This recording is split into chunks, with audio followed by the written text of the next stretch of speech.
psychology we're pushing now. Africans must become owners of the economy. Yeah. Africans must pursue mental independence. 1994 was physical independence that many South Africans were still under apartheid mentally. Decolonizing the mind is a very difficult exercise. Yeah, I like this, your quotation, the most powerful mind of oppressor. The most powerful weapon of the oppressor is the mind of the oppressed. And some of these oppressors are still owning our minds now. Now, the issue of taking our raw materials, resources to foreign countries, then refined and bringing back. But by the way, you don't refine them. They refine them and make money. They refine and make money. And they sell them expensively to you. Now, okay. Now, and not only that, just to give you another point, listing. All mining companies must list in Accra. All mining companies in South Africa must list in Joburg. All mining companies in Zimbabwe must list in Zimbabwe. Not Australia, Canada, and Europe. You know why? When they list over there, they are promoting those economies. So banks must keep the money from Ghana in Ghana. Companies in Ghana must bank their money in Ghana. See, we're talking about an economic revolution now. Africans are sick and tired of political independence. We now want economic independence, economic empowerment. The struggle now is about entrepreneurship, about technology, about well, you know, economy. Your Excellency, I'm glad that you are one of the leaders we have in Africa and you are speaking like this. But we have also discovered, maybe I should try to give a punch to some of the leaders. Maybe you'll be able to bail them out. Some of our leaders in Africa, they don't even have their money kept in the country where they say their president or their leaders over. Some of them in Swiss. And I know of a country that when the president died, they checked their account over there in Swiss and the country was owing money. The money that he has in his account is more than what the country was owing. What is wrong? I think that's your subject of corruption there.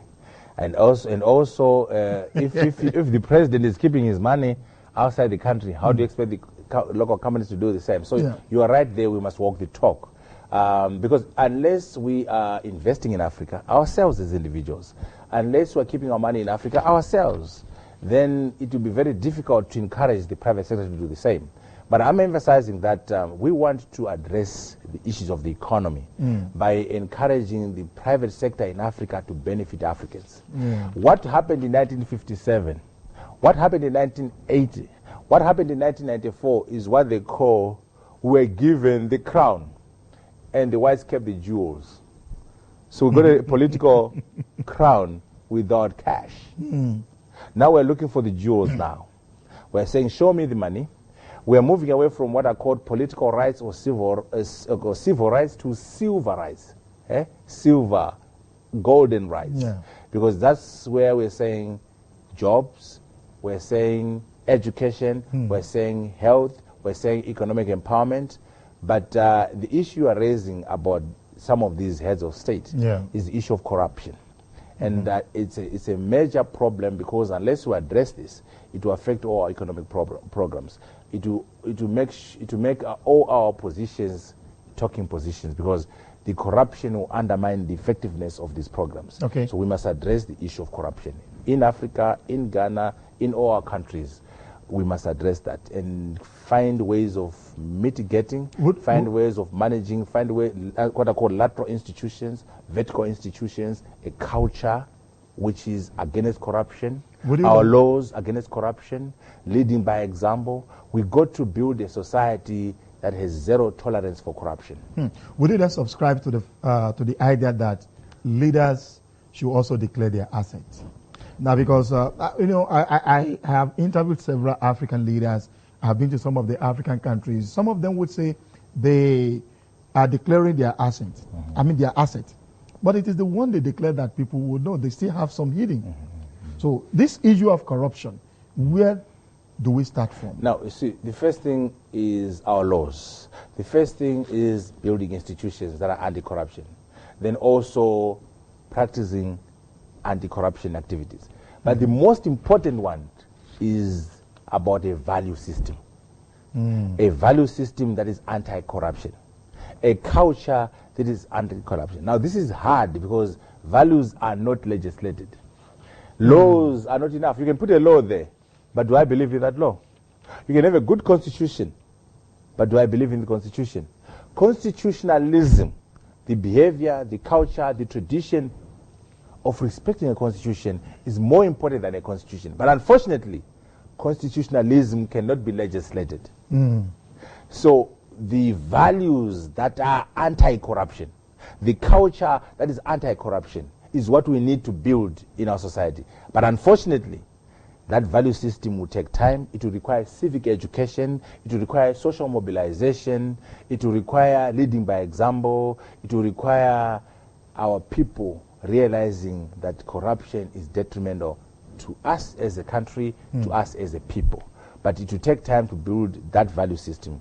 Yes to the laws, yes to the institutions, but more importantly, we need a value system that is anti-corruption. It will take time. Yeah, we need a value system that is anti-corruption, that will fight corruption. But like he said, some people, we only have it in the Constitution, the provision in the rule of law that we are all equal before the law. But some people have decided within themselves that they are above the law. And that is why when you are asking some of them, they'll tell you, please don't go there.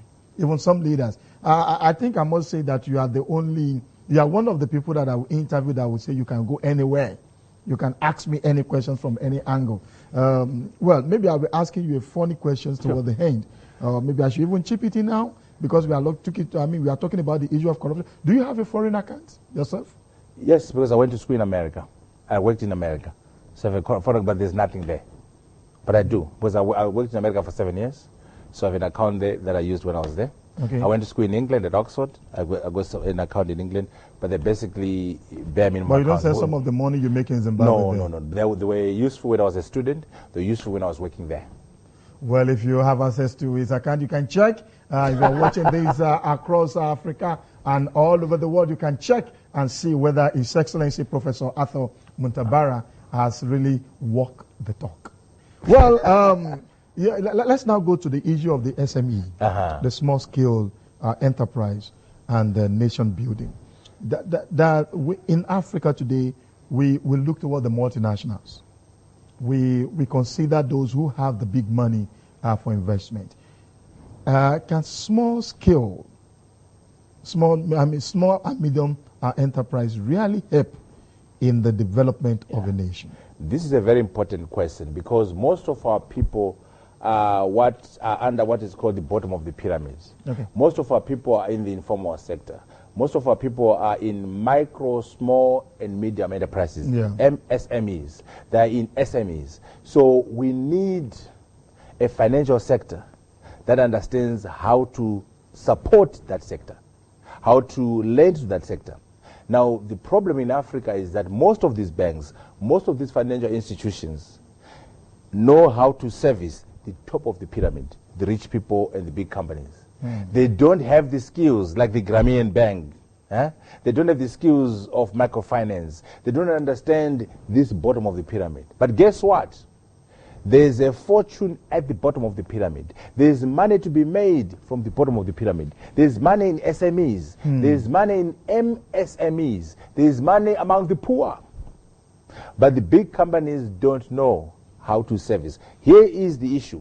You need a different business model to address that area. Okay. You need a different funding model. You need a different distribution network. You need a technology-based strategy. You need a volume-driven strategy. Not price or profits, but volume-driven strategy. Now, here's the research done by McKinsey & Company. McKinsey & Company, the consulting firm, has done some work. And they've said, in Africa, there's a potential for banks to make $350 billion.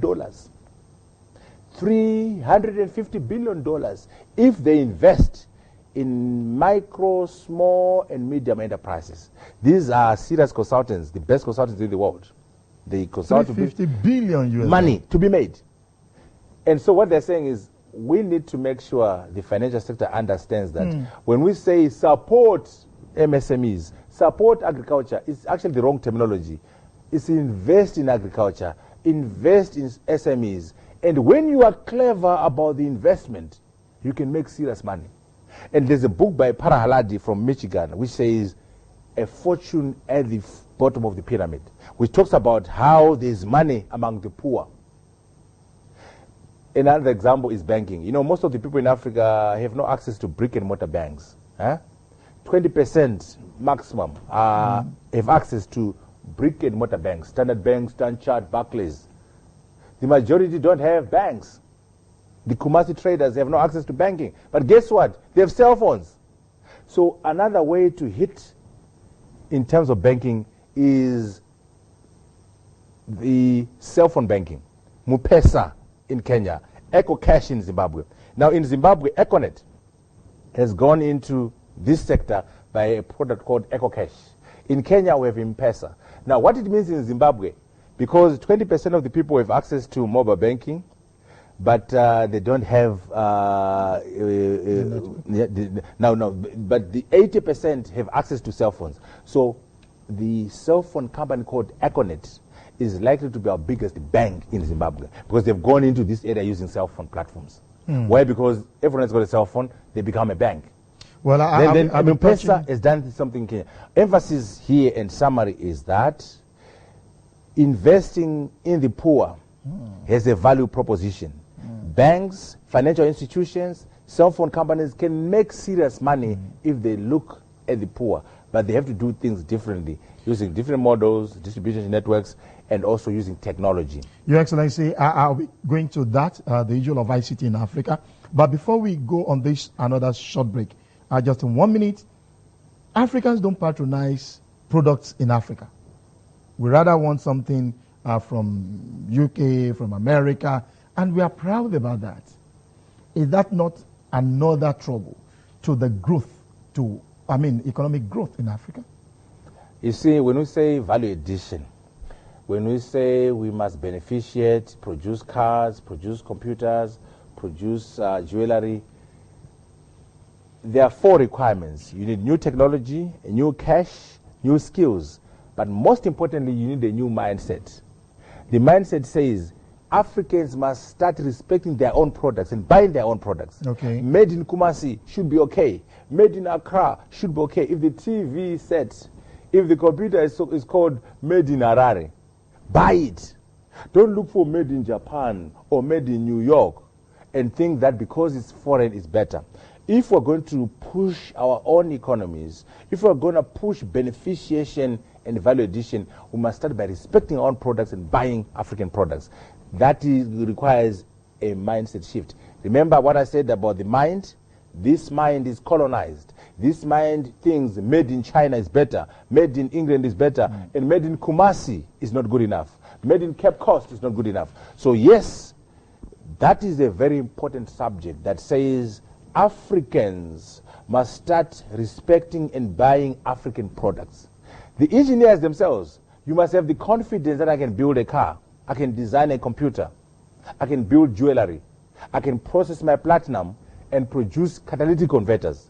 What it might require is that we give them different skills. We retool them, we empower them intellectually so that they have the confidence to say, I'm as good as the engineer in China, I'm as good as the engineer in America, I'm going to build a product. Once the product is built, the Africans must buy African products.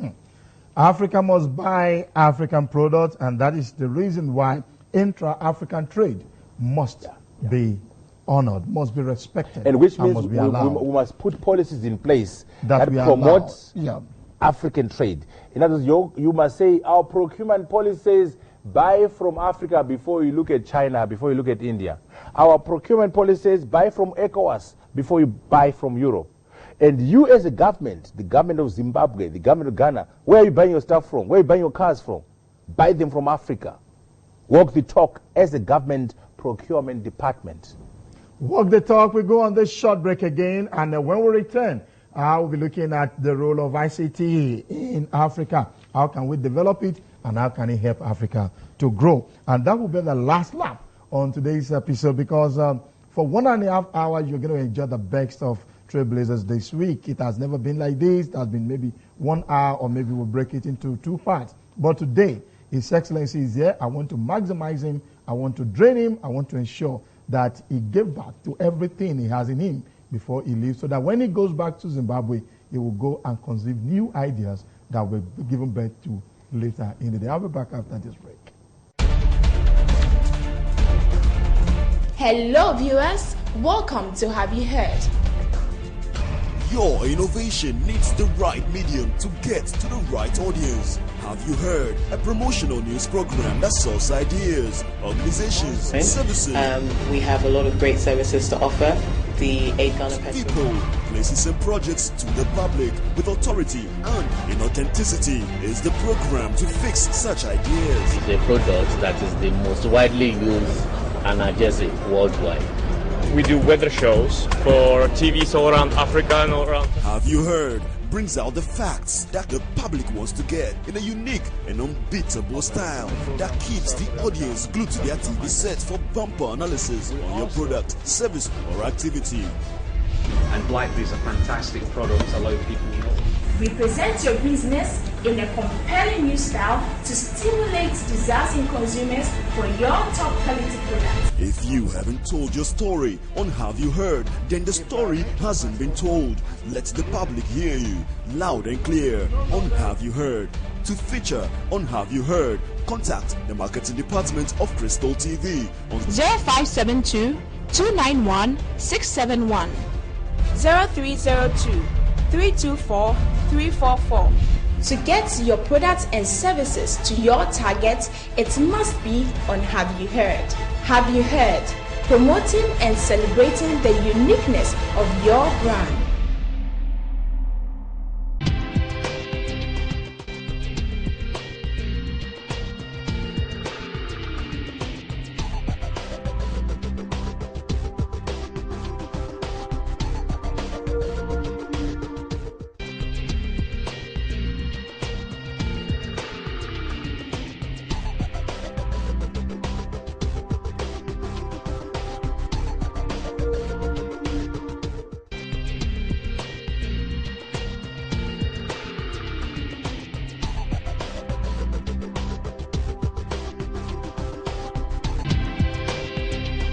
Quite interesting moments on today's edition of Trailblazers Africa. I've been speaking with His Excellency, Professor Arthur Mutambara, the Deputy Prime Minister of the Republic of Zimbabwe.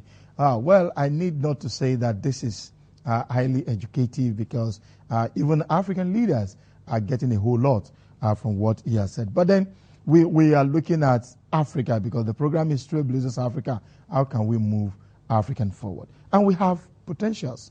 One of them is with me in the studio. And because I'm also fraternizing with Trailblazers, I rather say I'm also one of the Trailblazers in Africa. What do you think? Your Excellency, you're welcome back. Thank you very much. Yeah, ICT is one area because you mentioned the e-banking, how it can be of benefit to economic growth. Because whatever we are looking at on this program is how whatever we are doing can add value to our continent. How is ICT? Yeah, let me make it very plain so that Africans can understand me. The ICT revolution has potential to be more important than our natural resources. And I think that will shake you up. The ICT revolution, ICT products are likely to be more important than gold, than platinum, than diamonds. What do I mean? Let's go to research. The McKinsey & Company Global Institute has done research and said the prediction is that in 2020, the collective GDP of Africa is going to be $2.6 trillion. $2.6 trillion in 2020, our collective GDP. Of that GDP, $1.38 trillion, $1.38 trillion is going to come from what are called consumer-facing industries. Consumer-facing industries.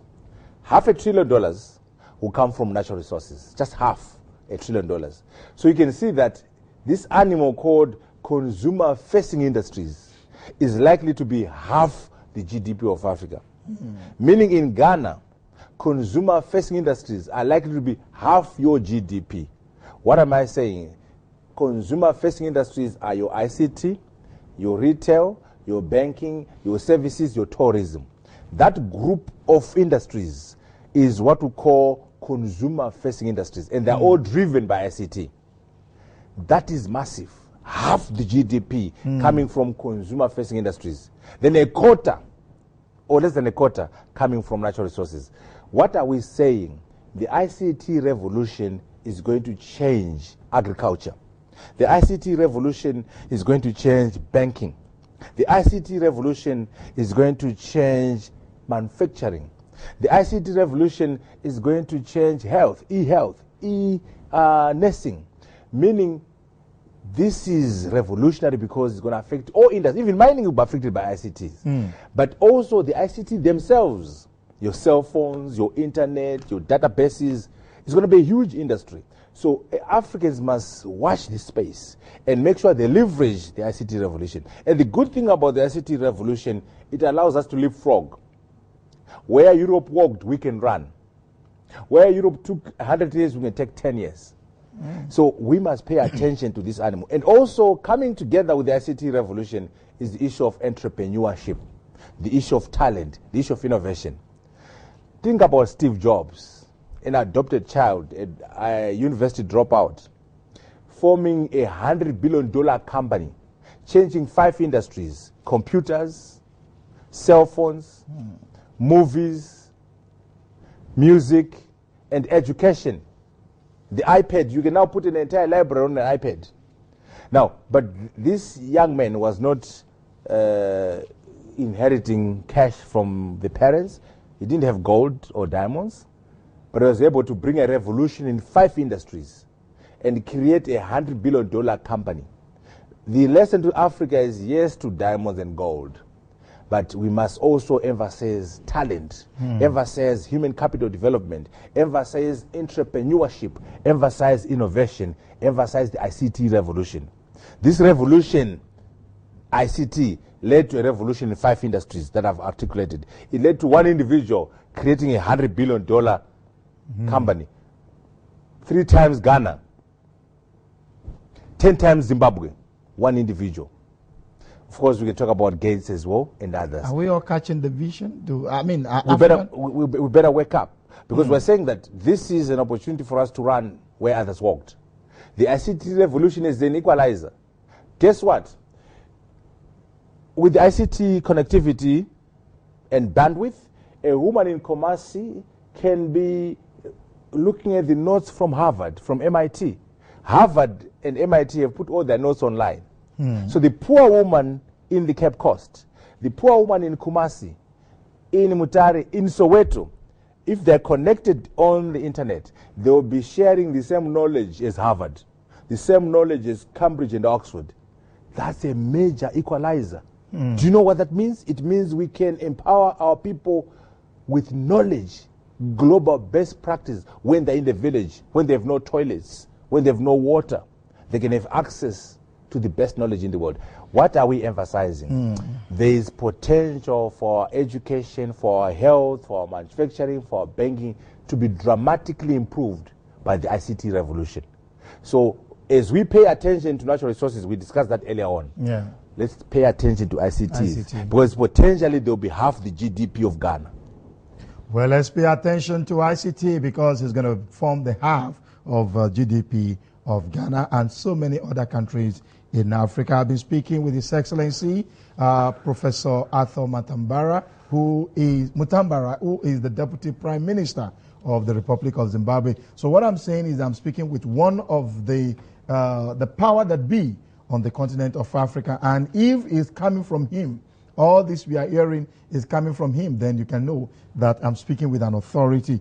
But how do we, do all this with, permit me, where we still have selfish leaders who would not want some of these things, because majority of people don't have access to all of this. The government still have a role to play. We have a responsive and responsible government. How responsive and how responsible are our leaders in Africa? Let's start with an axiom. A people get a government that they deserve. So for all those who are busy bickering and attacking their own governments, I'm saying to you, you are the problem.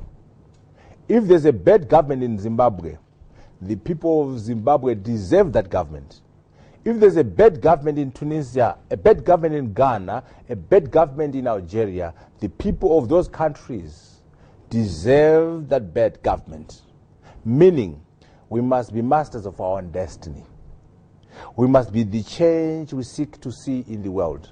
That's Gandhi speaking to us. Ask not what the state can do for you, but rather what you can do in your own small way to make a difference. That's paraphrasing JFK. What we're saying is, as we discuss leaders, as we discuss governments and how they get things wrong, we must also interrogate ourselves as citizens. Are we doing enough as citizens to create better governments? Are we doing enough to create political parties? Are we participating enough in choosing leaders? Are we voting the right way? Are we mobilizing civic society?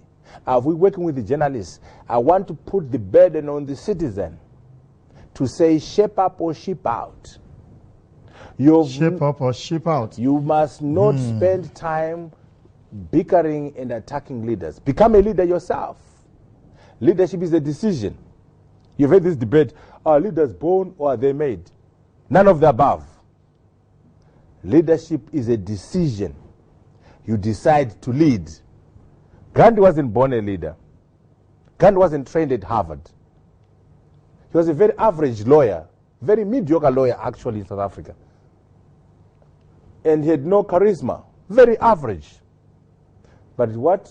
He decided to lead. Now Gandhi is an institution. Mandela, I love Mandela, but he wasn't the best of lawyers. He wasn't the most articulate of leaders. But he made a decision to become a leader. Now Mandela is an institution. So you ordinary people can become leaders if you decide to lead. So I want to make sure that I empower the individual by emphasizing that the individual has power, communities have power, citizens have power. Having said that, I also want to appeal to the leaders to be servant leaders, servant leadership, to think about what is good for the country, to think about what's good for the community, to put people before self, to talk about power with purpose. You are getting power not as an end in itself. You are getting power to change conditions and make people's lives better. Power and purpose. Power and purpose. There's a friend of mine who said when he was at age 10, his teacher in the primary school told him that you, children, you are the leaders, you are the leaders of tomorrow. And now he's 30. He said he's still hearing the names of the people in government when he was at age 10. He now said it's either the teacher lied to them or the tomorrow has not come. And I want to actually put a variation to it. I don't like that slogan that says young people are tomorrow's leader. No, young people must lead today. Don't accept, and I'm speaking to the young people now, when the old guys like me and him say to you, you are the leaders of tomorrow, say, I reject that. I want to lead today. The freedom fighters in Zimbabwe were 18-year-olds and 17-year-olds. MK, Apla, Zanla, Zipra, young people. The civil rights movement in America, Stokely Carmichael, Fred Hampton, these were young people who brought about change in America. So I don't accept the dictum that says young people are tomorrow's leaders. So young people must lead today. Now, well, I think we are getting towards the end of the program, but there's no way I will ask him to go without a special message to the country he has visited. We have been in Ghana for a few days now, and this is our election year in Ghana. Number one, your goodwill message to Ghanaian government and Ghanaian people, and of course, the message towards the election. The starting point is to say Ghana has been a trailblazer. Wow. Ghana has been a front runner. I'm just happy to be here at the foundation of liberation. 1957, Ghana was the first African country to achieve independence. That's a trailblazer. That's a superstar country. And I salute Ghana. Part 2, multi-party democracy. 1992, again we see Ghana leading Africa. in bringing about multi-party democracy. Now we have 20 years of multi-party democracy. Ghana has been a trailblazer.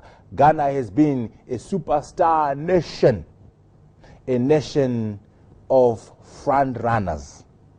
And I'm here to pay tribute to a successful country that has led Africa. I was watching TV today. You are forming the first University of Energy and Natural Resources. An energy and natural resource university. It has never happened on the continent. It has not happened in America, in China, or in Europe. Ghana is a trailblazer.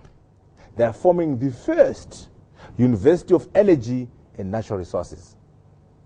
So I want to show my respect and say to the Ghanaian people, keep up the good work. Elections are coming up.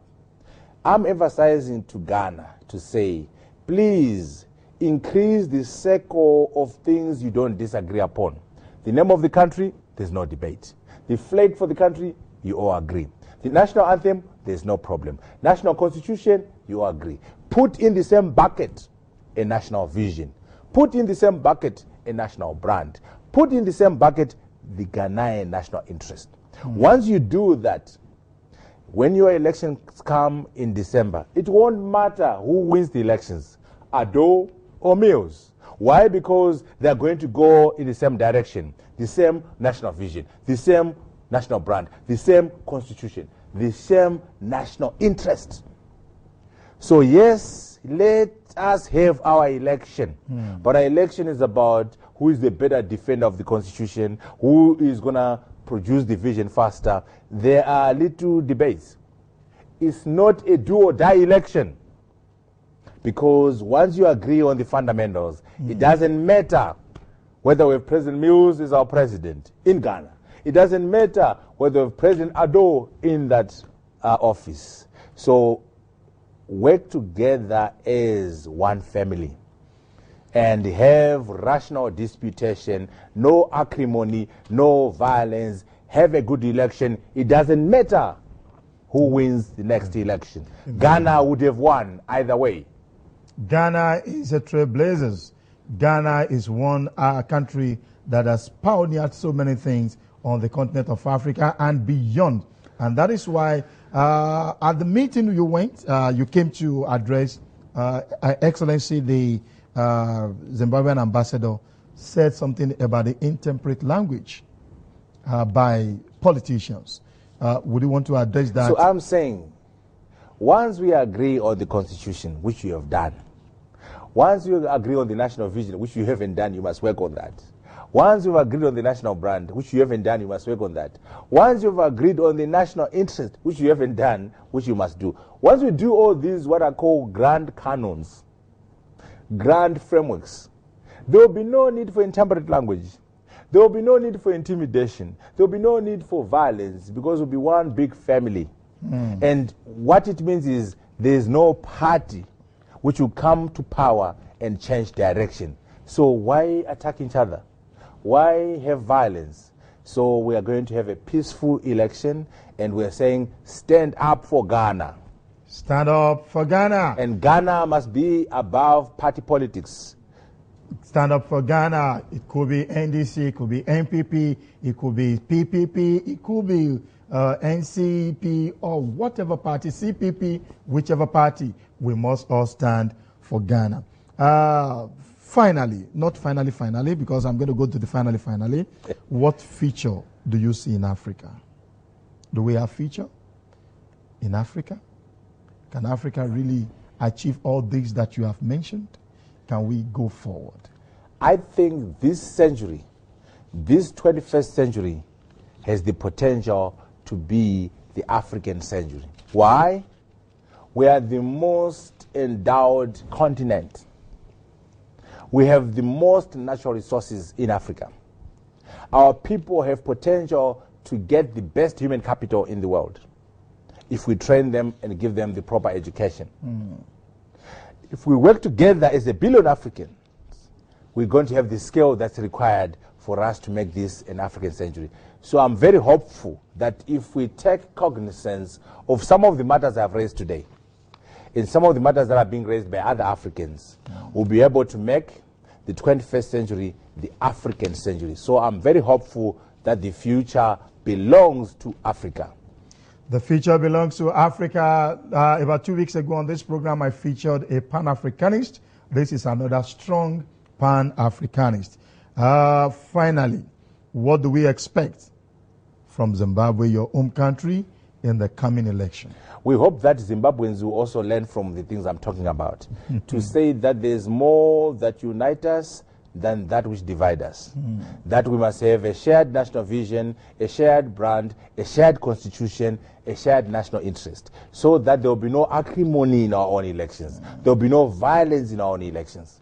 Those who have lost in those elections will then congratulate the winners, and the winners will be able to form a democratic government in my country. That's what we're hoping to happen in that election. Beyond that, we hope that Zimbabwe will be a key engine in SADC. Realize that Zimbabwe won't make it a Zimbabwe, we're going to make it a SADC. We are moving away from national competitiveness to regional competitiveness. We're moving away from national attractiveness to regional attractiveness. Zimbabwe won't be attractive if Botswana is not attractive. South Africa won't be attractive if Zimbabwe is not attractive. South Africa won't be competitive if Botswana is not competitive. So I'm hoping that Zimbabwe will be an engine together with the others to make sure the SADC regional bloc is functional. The COMESA bloc is working. But more importantly, Zimbabwe will play its role in continental integration so that we can create a peaceful, democratic, and non-partisan and prosperous African continent. We seek to play our role as Zimbabwe. Wow, what an interesting moment to be with His Excellency Professor Arthur Mutambara, the Deputy Prime Minister of the Republic of Zimbabwe. Well, I don't want to tease him again. I want to wish you well, sir. And I don't know, maybe you'll also be contesting for presidency. I am a leader of a political party. I'm a Zimbabwean citizen, so the sky is the limit. And you have the right. Certainly. Yeah. And I have the ideas that I seek to place on the table for people of Zimbabwe to make a decision as to what position I take to serve my country. Well, that is the heart of a leader, to serve his people. I'll be rounding up with this quote from Mbutu, who says, I am because we are, and we are because I am. Let me explain that. You see, this is very important. Most of the time we're learning from China, learning from America, from Europe. This is wisdom from the Africans. In America, it's not there. In Europe, it's not there. The notion of collective success. I am because we are because I am. A person is a person because of other people. A community is unsuccessful unless every individual has done well. This is the definition of the extended family in Africa. This is our contribution to knowledge as Africans. As we build our economies, as we design our economic models, please let us learn from ourselves. We have intellectual contributions to the world, and this is one of the frameworks we are sharing with the world. Let us leverage and learn from ourselves. Your Excellency, I want to end by saying Tatenda. Siyabonga. You're welcome. Thank you very much. If you don't understand that, that means thank you very much in Zimbabwean language. That's correct. That's very much correct. How do I get all of these things? I told you, I'm also a trailblazer in Africa. I want to thank you very much for coming on the program. Thank you. Well, I am because we are, and we are because I am. This production would have been success if not because of the people behind it. I want to say a big thank you to you because I am because we are. You have so many I can't just mention, but I can see Elvis. I can see Reggie directing the affair. I.D. Johnson. I see Ru Awal, my editor. He's been doing a great job. Ato is there pressing the right button to ensure you have very clear sound, alongside Lord and Dan doing the mixing so that everything will get to your living room clean and clear. It's been Trailblazers Africa. I remain yours sincerely, Moses Owopade. Next week, I will bring in another interesting personality. Until then, keep watching Trailblazers Africa, because Ghanaians and Ghana is a trailblazer in Africa. See you next week.